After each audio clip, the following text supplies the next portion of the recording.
Bom dia, meus irmãos, tudo bem? Graça e paz, que o Senhor abençoe a sua vida.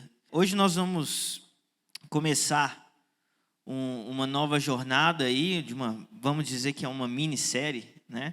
Nós vamos estar por 3 domingos estudando este tema que você está vendo aí, soberania versus responsabilidade. Eu chamei isso aqui de o mistério da tensão. E nós vamos falar um pouco de por que eu dei esse nome, por que nós podemos retratar esse contraste dessa maneira, como uma tensão, né? Vamos falar disso daqui a pouco. Mas nós vamos estar aí por 3 domingos meditando a respeito desse tema, né? Nós já acabamos de sair das doutrinas da graça, vimos as doutrinas da graça nos últimos domingos, o que é bastante interessante porque após essas 3 aulas que nós vamos ter, nós vamos estudar também aqui no ambiente da escola dominical sobre a pessoa de Deus, né? Então, de uma forma muito útil, essa minissérie constrói uma ponte entre as doutrinas da graça, que nós já vimos, e a pessoa de Deus, que nós veremos. Faremos um estudo aí da teontologia, certo? Mas hoje nós vamos então nos debruçar a essa tarefa, que é a tarefa de refletirmos sobre a soberania divina e a responsabilidade humana. Também, de certa maneira, a liberdade humana, nós vamos pensar sobre isso, tá? Antes de nós, no entanto, começarmos de fato, eu quero passar com vocês aqui pelo caminho que nós vamos percorrer nesses 3 domingos que estaremos juntos meditando sobre esse tema. Esse é o nosso plano de estudo. Primeiro nós vamos trabalhar com ferramentas básicas. Dentro dessas ferramentas básicas nós vamos pensar sobre perguntas ruins. O que são perguntas ruins? Quais são as perguntas ruins? Nós vamos falar sobre então o conceito de soberania, o conceito de responsabilidade e o conceito de liberdade. Após esse momento, nós vamos seguir para um segundo momento, né? Nós estamos divididos em 3 domingos, mas em termos de planejamento de estudo, nós temos 2 grandes momentos nessas aulas que teremos. O segundo é o mistério da tensão. E nós vamos estudar o mistério da tensão no Éden, na Antiga Aliança e na Nova Aliança, certo? Então está aí um pouco do caminho que nós vamos percorrer. Mas, antes de prosseguirmos, vamos orar. Pedir a Deus que nos abençoe com graça, com sabedoria, com entendimento e com temor, para que nós possamos falar sobre esses assuntos tão importantes. Senhor, nós te agradecemos, Pai, porque sabemos que o Senhor é soberano, e é um soberano que nos trata com amor, com graça, com misericórdia. E nós queremos pedir ao Senhor, Deus, que o Senhor venha nos abençoar neste momento aqui nessa manhã.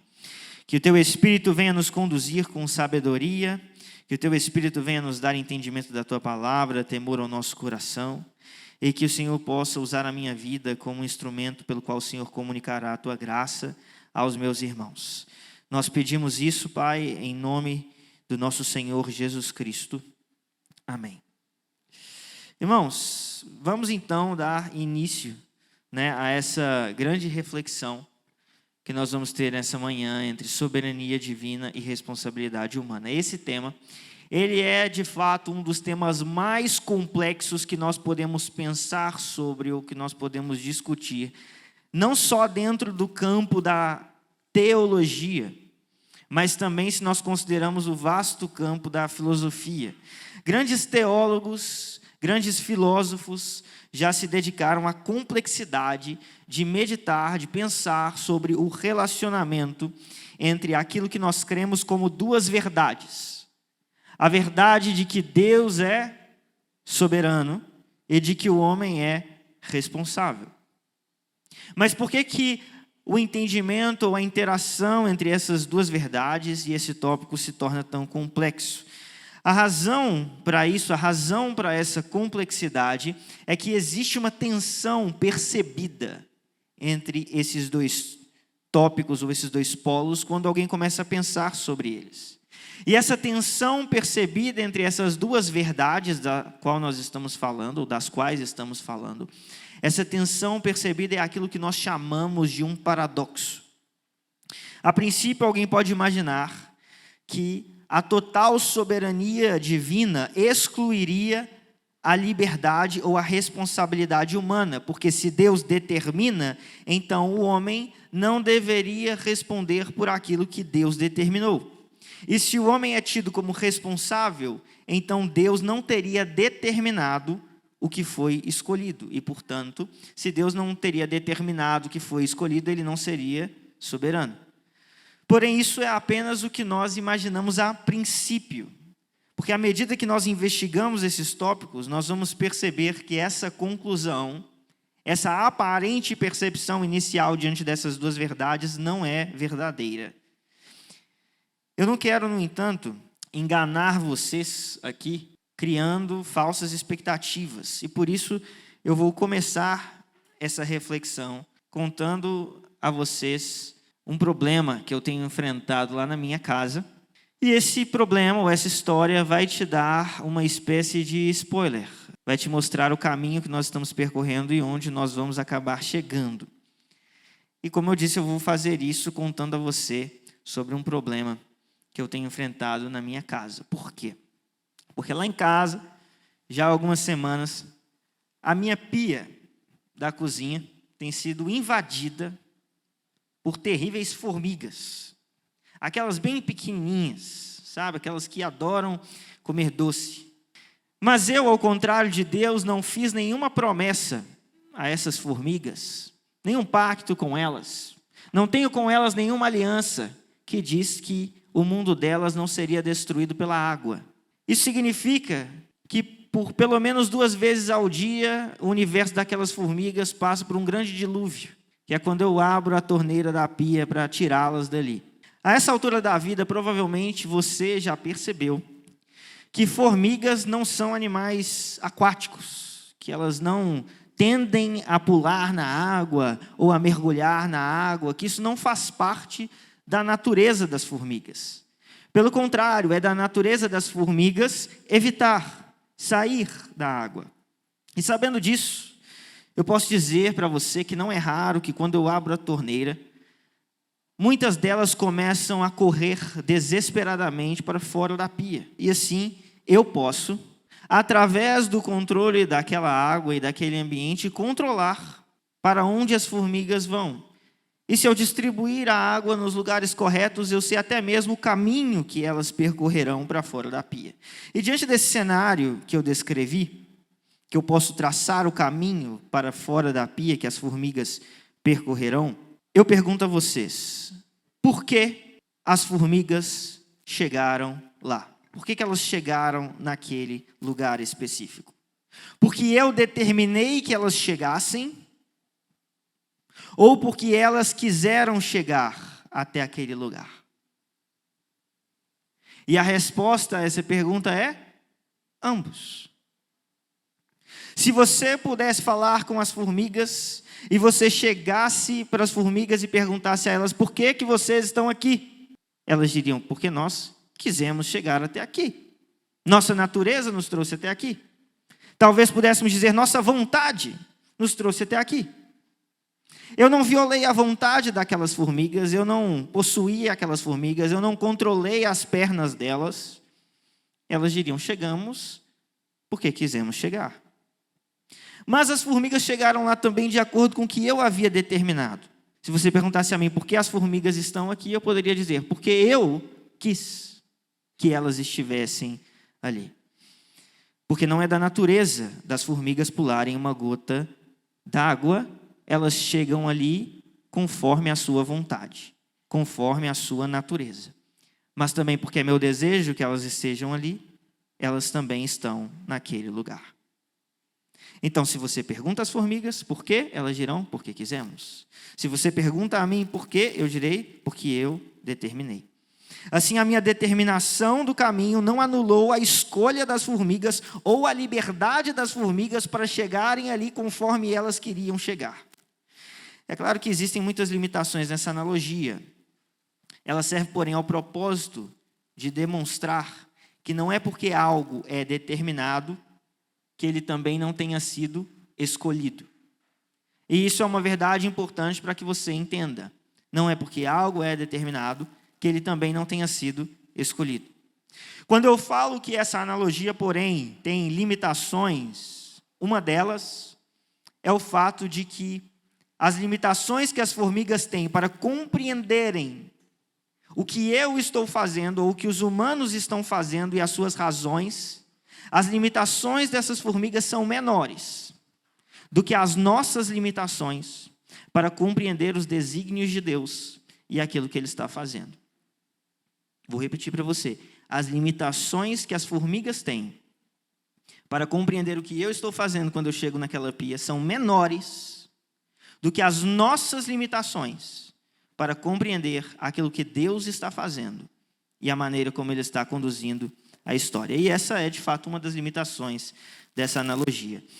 Isso significa que, por mais que nós nos esforcemos para compreender a relação entre soberania divina e responsabilidade humana, nós sempre vamos nos deparar com um limite intransponível. Um limite do qual nós não podemos passar. Um limite que não podemos cruzar e chamamos esse limite de mistério. Assim, a nossa primeira parada para uma boa reflexão sobre esse relacionamento complexo do qual nós estamos falando hoje, consiste em nós nos equiparmos com ferramentas básicas para nós conseguirmos falar sobre este cenário ou sobre essa tensão. Nós começaremos então analisando o que são perguntas ruins, para depois nós falarmos sobre o conceito de soberania e o conceito de responsabilidade. Primeira parada, então, ou primeira ferramenta para a nossa reflexão, entender perguntas ruins. Agora, eu sei que você, provavelmente, na sua vida, já ouviu alguém dizer assim, não existem perguntas ruins.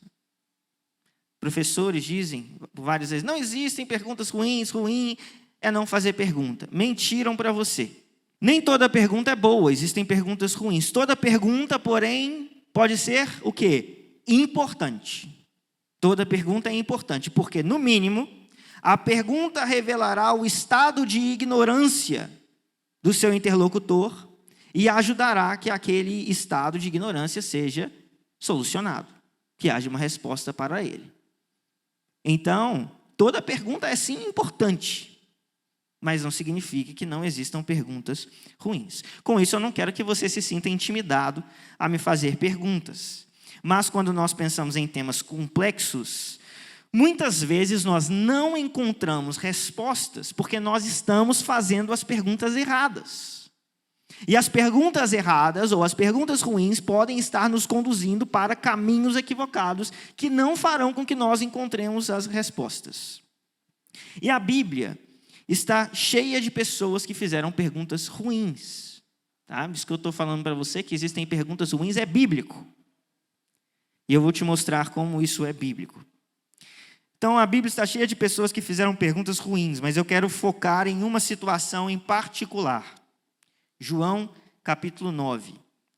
Em João, capítulo 9, nós vamos ler, nos primeiros versículos, este seguinte episódio. Enquanto Jesus caminhava, viu um homem cego de nascença. E os seus discípulos perguntaram, Mestre, quem pecou para que este homem nascesse cego? Ele ou os pais dele? Jesus respondeu, nem ele pecou, nem os pais dele. Mas isso aconteceu para que nele se manifestem as obras de Deus. Então nós temos aqui Jesus caminhando com os discípulos. Naquela caminhada eles se deparam com um homem que é cego. Somos informados que ele é cego de nascença. Ao observar aquela cena, os discípulos se voltam para Jesus com uma pergunta. E a grande pergunta deles a Jesus é: quem pecou? Essa pergunta é uma pergunta ruim. E Jesus deixa claro que essa pergunta é ruim na sua própria resposta àquela pergunta, porque ele está dizendo nenhuma das alternativas pré-estabelecidas por vocês. Pense que talvez, se Jesus não estivesse ali e aqueles homens se deparassem com aquela cena, talvez eles estivessem discutindo até hoje, por horas e horas a fio, qual das alternativas era a alternativa que responderia àquela questão, quando, na verdade, todos eles estariam errados. E toda a sua discussão seria inútil, porque eles já tinham reduzido aquela realidade a duas alternativas que eram falsas. Assim, nós vemos um tipo importante de perguntas ruins. Perguntas ruins são as que adotam pressuposições invisíveis que limitam as alternativas possíveis como resposta. E veja que dentro do nosso tema hoje, dentro daquilo que nós estamos estudando, existe uma pergunta ruim, que é feita muitas vezes. E essa pergunta ruim é: Deus é soberano ou o homem é responsável? Essa é uma pergunta ruim, pela mesma natureza da pergunta que os discípulos estão fazendo a Jesus em João capítulo 9. Porque assim como a pergunta dos discípulos está carregada de pressuposições escondidas que reduzem a realidade a um falso dilema, essa pergunta também está reduzindo a realidade a um falso dilema. E nós voltaremos a esse falso dilema mais tarde. Por enquanto, eu quero que você registre aí na sua mente esse princípio. A pergunta, Deus é soberano ou o homem é responsável, é uma pergunta errada. Ou é uma pergunta ruim. Porque ela já está assumindo uma resposta, reduzindo a realidade a duas alternativas que produzem um falso dilema. Agora nós precisamos recuperar alguns conceitos que nós já usamos, inclusive, anteriormente aqui na nossa conversa. E nós precisamos também acrescentar outros conceitos à discussão enquanto nós estamos nos equipando com as ferramentas para abordar esse tema. Dentro desses conceitos, nós precisamos entender a diferença entre contradição, mistério e paradoxo.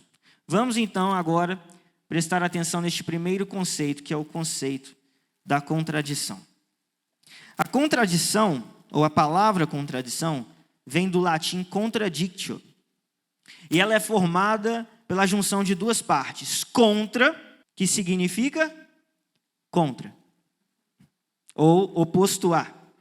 E dictio, que significa o ato de falar, ou uma declaração. Portanto, contradictio literalmente significa falar contra, ou uma afirmação contrária.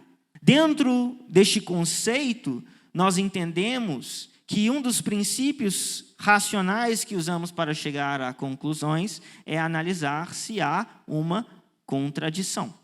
Porque existe uma lei por trás do nosso raciocínio, que é a lei da não contradição, que vai dizer, por exemplo, que A não pode ser igual a B e diferente de B ao mesmo tempo e no mesmo sentido. Pode ser igual e diferente em tempos diferentes e no mesmo sentido. Ou pode ser igual e diferente ao mesmo tempo, mas em diferentes sentidos. Mas A não pode ser igual a B e diferente de B ao mesmo tempo e no mesmo sentido. Isso é a lei da não contradição que todos nós carregamos quando estamos fazendo um juízo da verdade, quando estamos construindo raciocínios com a nossa mente. O segundo conceito que nós precisamos entender aqui é o conceito de paradoxo. O prefixo para, que vem do grego, significa contrário a, dando também uma ideia de oposição. A raiz dokein, do grego, traz a ideia de parecer. Ou seja, paradoxo é aquilo que parece uma contradição, mas não é. Então, dentro do conceito que nós estamos adotando aqui nessa manhã para esclarecer o nosso tema, lembre-se disso. Você entendeu o que é contradição? Agora, paradoxo é aquilo que parece uma contradição, mas não é. Vamos ao terceiro conceito que precisamos entender, então, que é o conceito de mistério. Mistério vem do grego mysterion e indica aquilo que permanece escondido. Repare que tanto a contradição quanto também o mistério não podem ser entendidos no presente. Porém, a ininteligibilidade da contradição é inerente a ela. enquanto a ininteligibilidade do mistério é circunstancial. Ela se refere à ocasião. Vou tentar traduzir essas palavras que eu usei. Quando eu digo a ininteligibilidade, eu estou falando da dificuldade de compreensão. A contradição é impossível de ser compreendida pelo seu próprio estado de definição, por aquilo que ela é. É impossível se compreender uma contradição. Agora, quanto ao mistério, é impossível compreendê-lo agora, porque me faltam informações para que eu o compreenda. No entanto, algo que é mistério pode deixar de ser mistério à medida que eu me debruço a estudá-lo. Por exemplo, o Rodrigo, ele é programador. Para mim é um mistério como eu vou fazer programações em um computador. Para ele não é. Ou seja, a programação é por si só um mistério? Não, é um mistério para mim, que não sei fazê-lo. Para o Rodrigo não é um mistério, ele o sabe como fazer. Ao mesmo tempo, se eu me propor a estudar, posso aprender, e isso deixará de ser um mistério. E por que é importante, então, nós entendermos esses conceitos? Porque a contradição é algo irracional, equivocado. Quando algo é provado, uma contradição, é provado falso. É provado errado. Aquilo é incorreto. A contradição é um teste de verdade. Porém, o paradoxo e o mistério não são testes de verdade. Quando você prova que algo é um mistério, não prova que isso é falso. Quando você prova que algo é um paradoxo, não prova que isso é falso. Quando você prova que algo é uma contradição, prova-se que isso é falso. Então, a tensão entre a soberania divina e a responsabilidade, ou mesmo a liberdade humana, não é uma contradição. Porém, é um paradoxo. Um paradoxo no sentido de ser contra-intuitivo. É um mistério, no sentido de lidar com elementos desconhecidos a nós. E por mais que nós desenvolvamos a nossa discussão hoje, nos próximos domingos, eu sinto informar que essa tensão entre esses dois polos não deixará de, em certa medida, ser um mistério para nós. Porque existem fatores dentro dessa discussão que o Senhor não nos revelou, que não foi do seu interesse nos revelar, e por isso eles se manterão, em certo nível, um paradoxo e, em certo nível, um mistério. Considerados, então, esses conceitos, agora se torna importante nós alinharmos o propósito das Escrituras com as perguntas que nós fazemos. Grande parte dos nossos problemas está em nós importarmos um sistema estranho ao propósito das Escrituras para dentro delas e fazer perguntas estranhas a ela. E aqui D.A. Carson, um importante teólogo reformado, nos diz algo importante que contribui para a nossa discussão, que é: as exortações para escolher Yahweh, assim como as provas a que Deus submete homens e nações, não tem o propósito de evocar definições metafísicas relativas à natureza e às limitações da liberdade humana, mas sim de ordenar concordância comprometida e obediência. O que o Carson está dizendo aqui? Ele está apontando que a Bíblia não está preocupada em explicar a tensão entre soberania e liberdade ou responsabilidade. Não está preocupada em definir cartesianamente a cronologia e causalidade de eventos. Esse não é o propósito pelo qual as Escrituras foram escritas. Não é o propósito do texto que você lê. Com o que a Bíblia está preocupada, então? Ela está preocupada em estabelecer um movimento do coração em direção a Deus, de obediência, de compromisso. É por isso que o texto está escrito. Ele não está escrito para te descrever cartesianamente possibilidades e constituições metafísicas. Isso significa que nós vamos encontrar textos em que a linguagem parece reduzir todos os movimentos a Deus. E nós vamos encontrar textos onde a linguagem parece reduzir todos os movimentos ao homem. E como fica, então, essa tensão? Honestamente, em alguns trechos da Bíblia, quando nós o lemos, a resposta é que essa tensão não importa. Não importa. Você pode se deparar com um texto e você fala, mas aqui parece que é tudo Deus. E como que eu lido? Não importa. Não é para isso que esse texto está ali. Você está importando um problema que é seu e não investigando um problema que o texto se propõe a resolver. Então não importa no sentido de que essa é uma preocupação importada de nós para o texto e não do texto para nós. O texto muitas vezes não está lidando com essa tensão. Ele está preocupado, nas palavras de Carson, em ordenar concordância comprometida e obediência. Por isso, as perguntas estranhas ao texto não são respondidas, porque o texto nunca se propôs a responder a elas.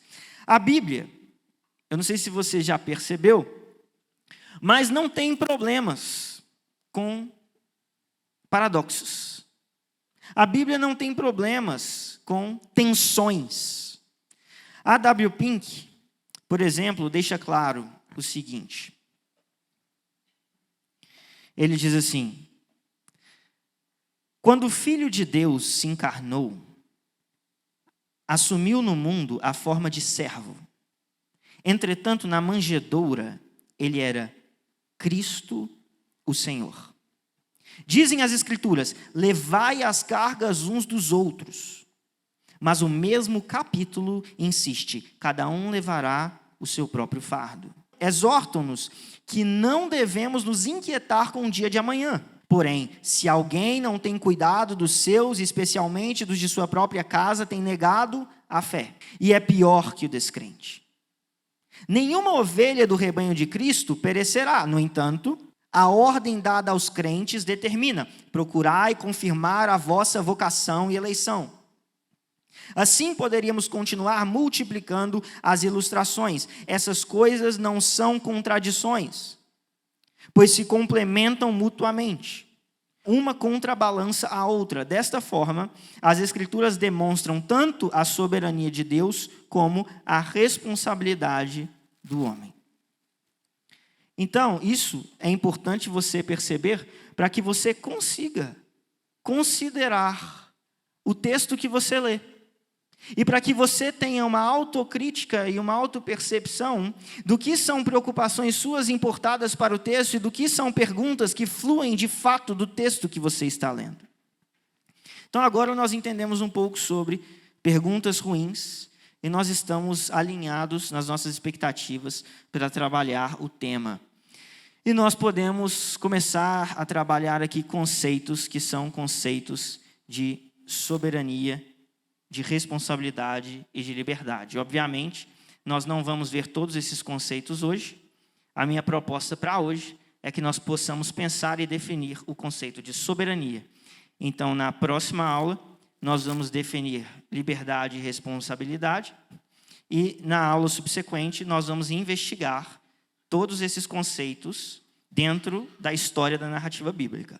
No Éden, na Antiga Aliança e na Nova Aliança. Vamos lá, eu quero começar a investigar o conceito de soberania com um versículo. 1 Crônicas 29:11, que vai dizer: Tua, Senhor, é a grandeza, o poder, a honra, a vitória e a majestade. Porque teu é tudo quanto há nos céus e na terra. Teu, Senhor, é o reino, e tu te exaltaste por chefe sobre todos. Este versículo grita, exclama diante de nós o quê? Soberania. Nos mostra que Deus está sobre todos, que Ele é chefe de todos, que a Ele pertence a grandeza, o poder, a honra, a vitória e a majestade. E o conceito de soberania, ele é formulado a partir de uma rede de elementos que estão relacionados aos atributos de Deus e à forma pela qual Ele age, manifestando esses atributos.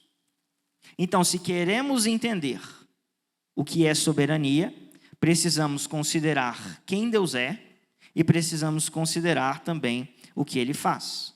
Dizer que Deus é soberano toca nos atributos principalmente da onisciência e da onipotência na administração da providência, enquanto nós reconhecemos a sua autoridade como criador e como sustentador de tudo o que há.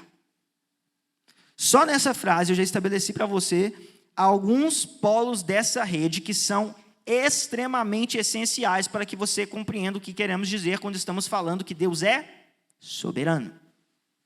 Ok? Então, falamos de onisciência, falamos de onipotência, falamos de providência, falamos de criação, falamos de sustentação de tudo que há. E ao falar sobre esse tema, a W. Pink vai dizer o seguinte: afirmamos que Deus não está sujeito a nenhuma regra ou lei fora de sua própria vontade e natureza, e que Ele é a sua própria lei, não tendo qualquer obrigação de prestar contas dos seus atos a quem quer que seja. O que nós entendemos, portanto? Que Deus é regido apenas pela sua própria natureza. Todas as outras coisas são contingentes. Todas as outras coisas derivam dele, enquanto ele é aquilo que é necessário. O exercício do seu governo soberano se dá, então, por aquilo que nós vamos chamar providência. É como Deus age diante da condução de todas essas situações. Quando a Segunda Confissão Batista de Londres, de 1689, vai falar sobre providência, ela elenca alguns pontos importantes e interessantes na seção 1, 2 e 3 do capítulo 5. E aqui você tem o essencial, mas eu vou ler para que você entenda o que a confissão diz de maneira um pouco mais ampla, certo? Essa é a confissão que nós, por exemplo, subscrevemos aqui na nossa igreja. Se você for também na confissão de Westminster, você vai encontrar no capítulo sobre providência a mesma essência desse texto. Diz assim na seção 1: Deus, o bom Criador de todas as coisas, em seu poder e sabedoria infinitos, mantém, dirige, dispõe de e governa todas as criaturas e coisas, desde as maiores até as mínimas, pela sua muito sábia e muito santa providência, para que cumpram com a finalidade para a qual foram criadas. Isso é feito de acordo com a infalível presciência de Deus e o conselho livre e imutável da sua própria vontade, para o louvor da glória de sua sabedoria, poder, justiça, bondade infinita e misericórdia. Seção 2. Em relação à presciência e ao decreto de Deus, que é a causa primária de tudo, todas as coisas acontecem imutável e infalivelmente, de maneira que nada sucede por acaso ou fora da providência de Deus.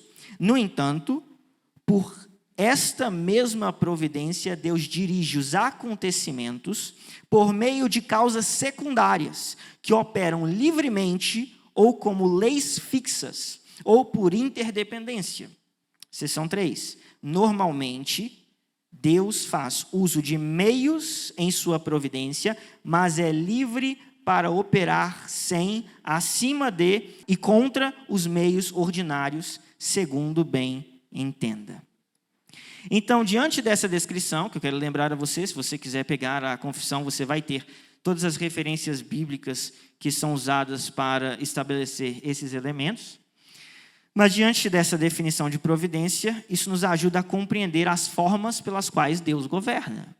Isso nos indica o que é a soberania. Quando nós falamos de soberania, porém, nós não estamos falando apenas do exercício do seu poder, da forma como Deus governa, mas nós estamos falando também de quem governa. Nós estamos falando de quem Ele é. E por isso, dois atributos são dignos de destaque quando nós falamos de soberania: a onisciência e a onipotência. Não há como Deus ser soberano se ele não for onipotente. Porque se Deus não for onipotente, significa que existirão coisas que limitarão a sua vontade. Não há como Deus ser soberano sem que ele seja onisciente, porque assim a sua vontade, se ele não fosse onisciente, poderia estar enganada. E a sua vontade estando enganada, o exercício do seu poder seria automaticamente limitado. Porque ele poderia tomar decisões de exercício de poder baseado em informações incompletas, já que não seria onisciente. Portanto, para que Deus seja soberano, nós temos que reconhecer não só a forma como ele governa pela providência, que foi o que fizemos através da confissão e da noção do texto bíblico, mas precisamos entender quem é esse Deus que exerce essa providência. Um Deus onisciente, um Deus onipotente. É claro que Deus possui outros atributos. Ele é, por exemplo, onipresente, todo bondoso, dentre outras qualidades. Mas apesar da sua soberania poder se servir de todos os atributos que pertencem a Deus, a onipotência e a onisciência se encontram como que de um caráter essencial para que nós estabeleçamos e compreendamos o conceito de soberania. Por isso, nós vamos compreender esses atributos com maior cuidado. Vamos falar então agora sobre onisciência. O atributo da onisciência significa o quê? Significa que Deus sabe todas as coisas.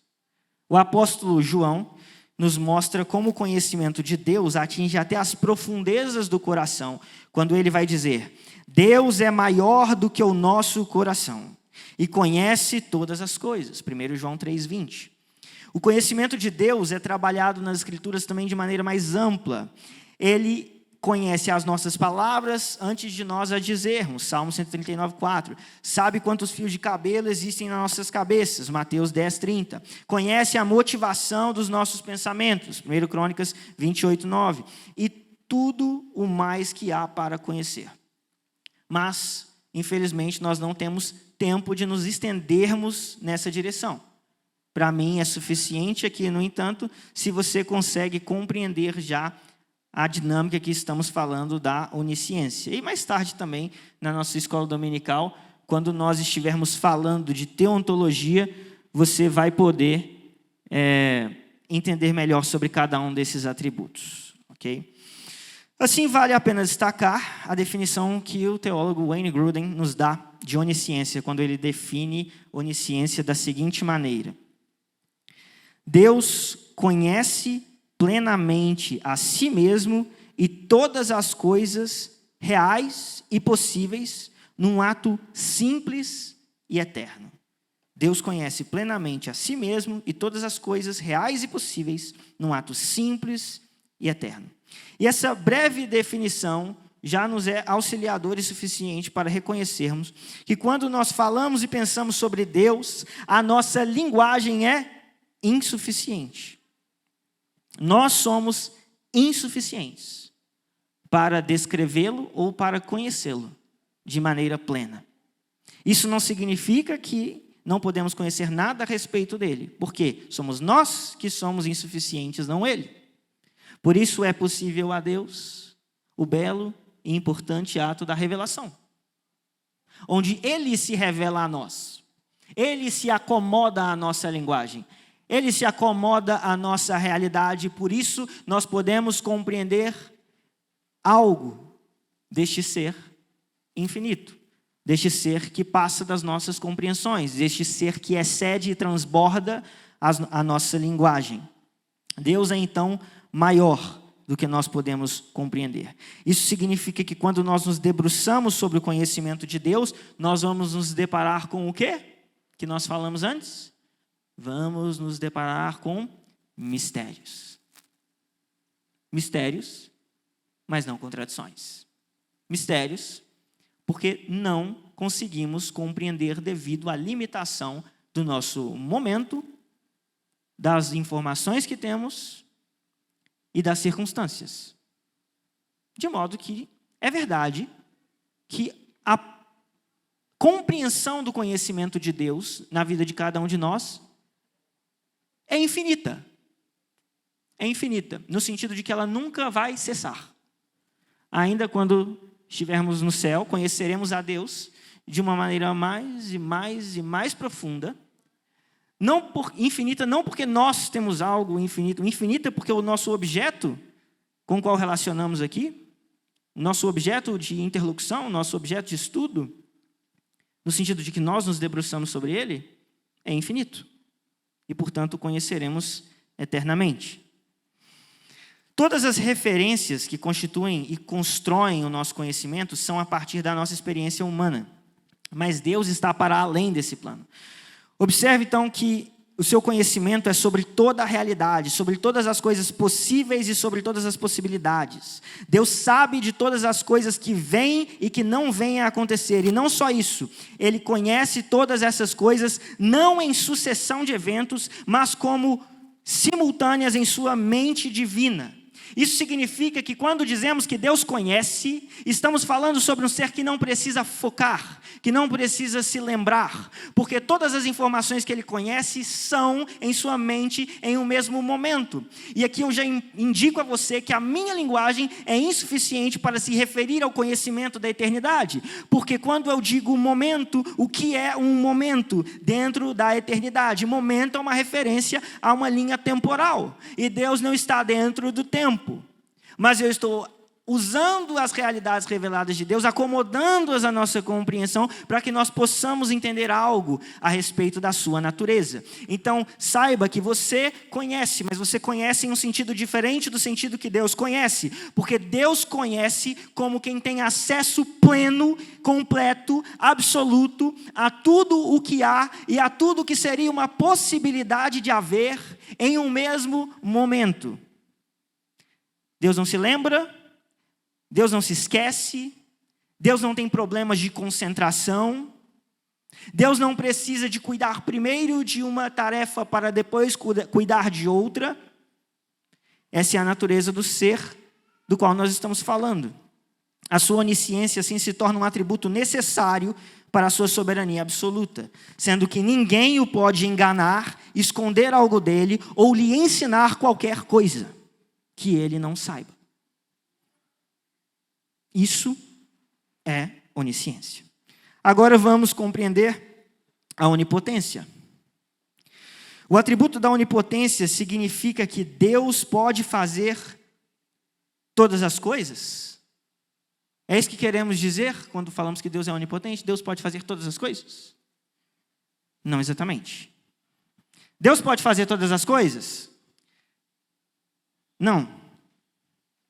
Existem coisas que Deus não pode fazer. E não é isso que a Bíblia quer dizer quando nos referimos a Deus como onipotente. Deus não pode mentir. Deus não pode deixar de ser Deus. Deus não pode ir contra a sua própria natureza. Então, quando nós dizemos que Deus tudo pode, que Deus pode fazer todas as coisas, nós não estamos fazendo uma referência a todas as coisas de maneira absoluta. Nós estamos dizendo que Deus pode fazer tudo o que Ele deseja fazer. Deus não vai fazer aquilo que é contrário ao que Ele é. Isso significa que existem, então, coisas que Deus não poderá fazer, porque Ele não quer fazer. Isso significa que nenhum fator externo a Ele pode restringir a sua liberdade. E por isso Ele tudo pode. Por isso nós dizemos Deus pode todas as coisas. Por isso nós dizemos Deus é onipotente. Por quê? Porque nenhum fator externo é capaz de limitar o poder de Deus. Mas Ele pode limitar o seu próprio poder mediante a sua natureza. A Bíblia nos diz que Deus pode fazer, então, todas as coisas, mais do que pedimos ou pensamos. Efésios 3, 20. Que para Ele tudo é possível. Mateus 19, 26. Que não há para Ele nada demasiadamente difícil. Jeremias 32, 27. E muitas outras coisas a Bíblia diz sobre isso que nós também não podemos agora nos aprofundar. Gruden vai definir a onipotência dizendo o seguinte: é o atributo que lhe permite fazer tudo o que for da sua vontade. Isso significa que não há barreira alguma que possa resistir à vontade de Deus. Não há limites sobre Deus que não sejam delimitados pela sua própria natureza e pelo seu próprio caráter. Deu para entender o que é onipotência? Assim, a onipotência também se torna essencial à soberania absoluta, já que não há impedimentos para o exercício do seu governo em autoridade. A onipotência e a onisciência de Deus são atributos com os quais ele irá exercer a sua soberania absoluta e a sua soberania providencial. E é por isso que ele sabe o que decretar e o seu decreto acontece. Porque ele é um Deus que sabe todas as coisas e é um Deus que, no sentido que estamos falando, pode todas as coisas. Após nós, então, reconhecermos aqui o que é a soberania e reconhecermos o governo de Deus sobre todas as coisas, que nada pode lhe impedir ou atrapalhar, na próxima aula nós vamos falar sobre o conceito de responsabilidade.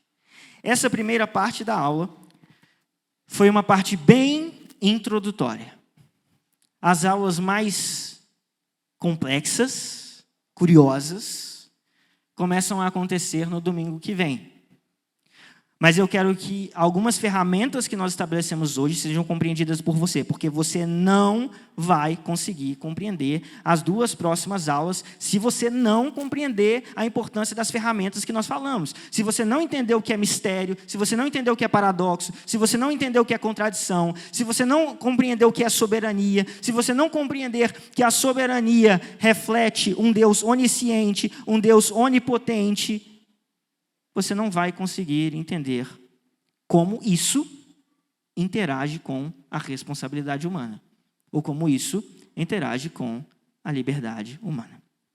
Eu quero lembrar que na próxima aula, então, nós vamos ver isso. Na última aula, nós vamos terminar uma sequência que nós vamos começar ela na próxima aula e terminar na última, que é como a soberania e a responsabilidade se revelam no Éden, na Antiga Aliança e na Nova Aliança. Dito isso, alguém tem alguma pergunta que gostaria de fazer? Vocês estão com medo porque eu falei que existem perguntas ruins, né?